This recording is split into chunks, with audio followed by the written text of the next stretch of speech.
السلام علیکم، knowledge world میں خوش آمدید۔ میں آج آپ کو بتاؤں گی نماز برائی سے کیسے روکتی ہے۔ حضرت مسیح نے ایک واقعہ سنایا تھا کہ کسی زمانے میں ایک چور تھا۔ وہ ایک بادشاہ کے محل میں چوری کرنے کے ارادے سے گیا۔ رات کا وقت تھا اور محل کے ایک کمرے سے بادشاہ اور اس کی بیوی کی گفتگو کی آواز آ رہی تھی۔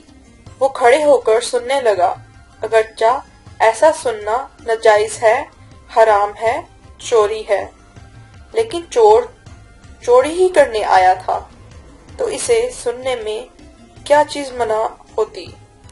آخر وہ چور ہی تو تھا۔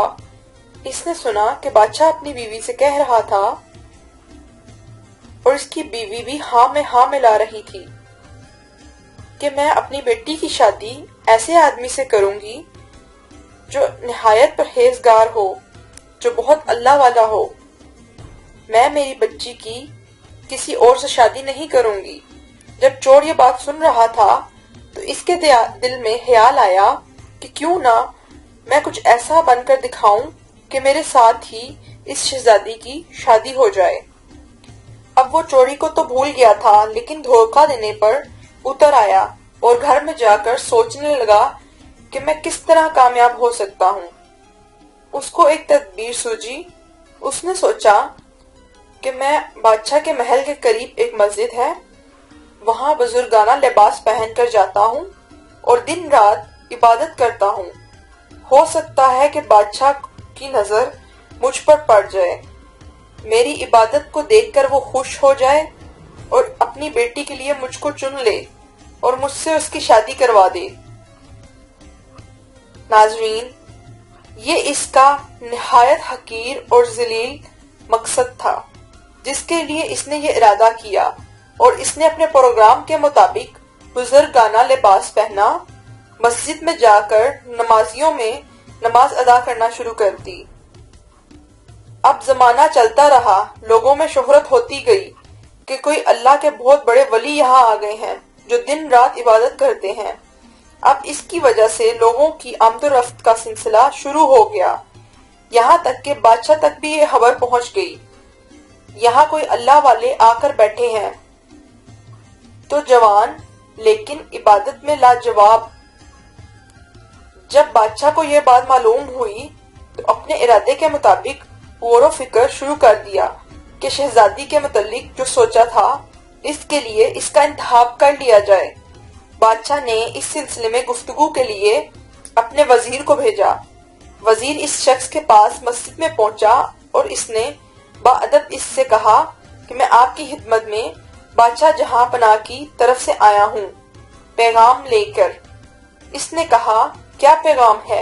وزیر نے بتایا کہ بادشاہ نے کئی سال پہلے یہ فیصلہ کیا تھا کہ اپنی لڑکی کا نکاح ایک ایسے شخص سے کرے گا جو بڑا ہی پرہیزگار اللہ والا ہوگا، اور وہ اس کی تلاش میں تھے۔ اب جو نظر گئی تو نظر انتخاب آپ پر آ کر رک گئی، لہٰذا بادشاہ نے مجھے بھیجا ہے کہ اس سلسلے میں آپ سے گفتگو کروں۔ اگر آپ اس کے لیے تیار ہوں تو بتا دیجئے۔ اگلی صبح اس سلسلے کی کوئی کارروائی آگے بڑھائی جائے گی۔ یہ شخص جو دراصل اسی تمنا و آرزو میں یہاں آ کر بیٹھا تھا، وہ بہت دیر تک یہ وزیر کی گفتگو سنتا رہا۔ اس کے بعد اس کی آنکھوں سے آنسو جاری ہو گئے۔ وزیر نے پوچھا کیا بات ہو گئی؟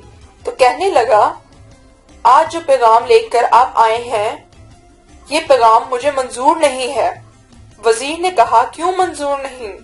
اس نے کہا دراصل میں ایک چور تھا اور بادشاہ کے محل میں چوری کے ارادے سے آیا تھا، اور جو کچھ سنا اس نے سب کچھ اس کو سنا دیا، لیکن جب میں یہاں آ کر بیٹھا تو خدا نے مجھے اپنا لیا۔ اب بس اس کے بعد مجھے کسی کی ضرورت نہیں ہے۔ اللہ اکبر۔ جب عبادت ہو جائے، نماز ہو جائے اور ذکر ہو جائے اور ہماری دیگر عبادتیں واقعی عبادتیں ہو جائیں تو بے شک یہ نمازیں اور عبادتیں انسان کو بری راہ سے روکتی ہیں۔ ناظرین، اسی طرح ہم سب کی خواہش ہے کہ اللہ تعالی ہم کو اپنی نیکی کی راہ پر چلنے کی توفیق عطا فرمائے۔ اسی طرح میں آپ کو ایک اور واقعہ سنانا چاہتی ہوں۔ ایک بستی میں ایک بزرگ جا رہے تھے۔ جب دوسرے شہر کے قریب ہوئے تو دیکھا کہ شہر کے دروازے بند ہیں اور دن کا وقت ہے۔ ان کو بڑا تعجب ہوا کہ دن میں شہر کا دروازہ کیوں بند ہے۔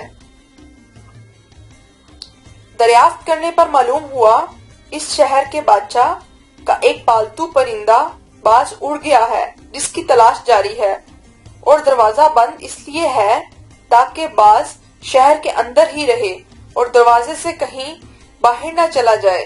ان بزرگ نے سوچا کتنا بڑا بے وقوف بادشاہ ہے کہ باز تو اوپر جو کھلی فضا میں ہے وہاں سے بھی جا سکتا ہے، اسے اتنی بھی عقل نہیں، اور اس نے شہر پناہ کا دروازہ بند کر دیا۔ پھر وہ بزرگ اللہ کی طرف مخاطب ہو کر کہنے لگے، اے اللہ، تو نے حکومت و سلطنت اور مال و دولت اس بے وقوف بادشاہ کو دے دی ہے جو عقل سے بالکل خالی ہے۔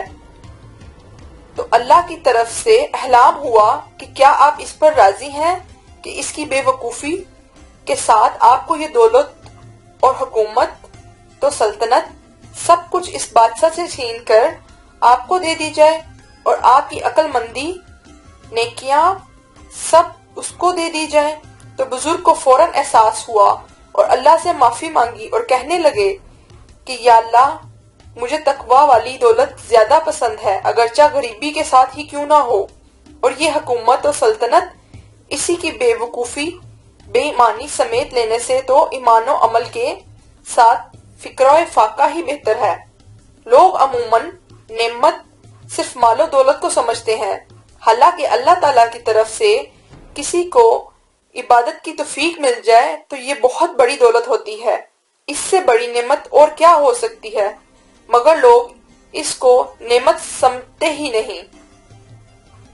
ویڈیو پسند آنے کی صورت میں چینل سبسکرائب کریں اور فرینڈ سے زیادہ شیئر کریں۔ شکریہ۔